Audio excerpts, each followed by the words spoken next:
জলাভূমির এই ক্রেতা ও বিক্রেতা একে অপরের পরিপূরক।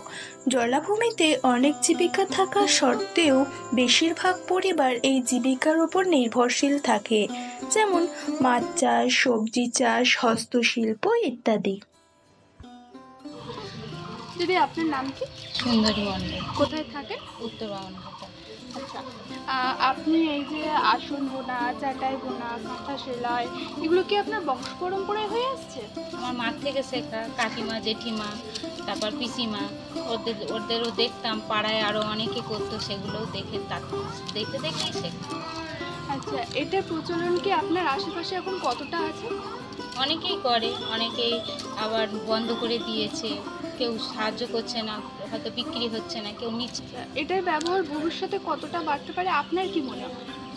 কেউ যদি আমাদের সাহায্য করে, যে আমরা বানিয়ে দিচ্ছি, সেগুলো যদি কোনো জায়গায় বিক্রি করে দিয়ে আমাদের যদি আর্থিকভাবে সাহায্য করে, আমরা নিশ্চয়ই চাইবো যে আরও ইয়েগুলো বাড়াতে। দিদি, আপনার নাম? আমার নাম মাম্পি নস্কর। আচ্ছা, কি কি অসুবিধা হতো চাষ করতে গিয়ে?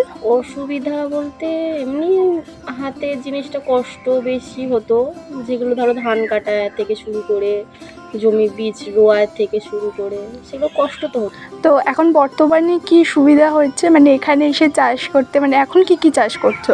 এখন টুকটাক ধারে পাশে ভেন্ডি আছে, ঝিঙে আছে, কুমড়ো, লঙ্কা, বেগুন, টুকটাক চাষবাস নিজের হাতে হচ্ছে আর কি। আচ্ছা, এবার এটা কি আপনি ভবিষ্যতে আগিয়ে নিয়ে যেতে চান? হ্যাঁ, আগে তো নিয়ে যেতে চাই অবশ্যই। আপনার নাম?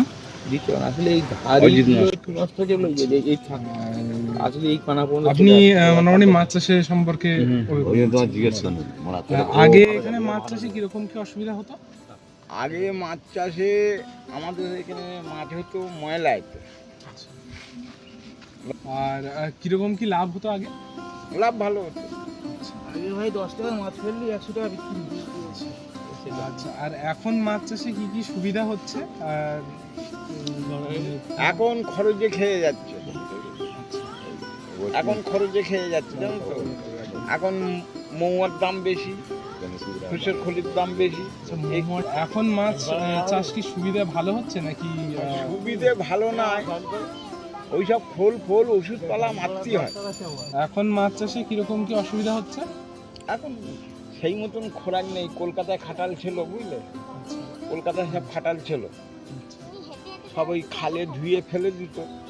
হ্যাঁ, সেই সব ময়লা আমাদের এইসব খোলে ঢুকতো। সাথে মানে পরে আপনার মতে কি মনে হয় যে মাছ চাষ কতটা বাড়বে নাকি কোনো খোরাক দিলেই বাড়বে, সব খোরাকের উপরে। ঠিক আছে, ধন্যবাদ দাদু।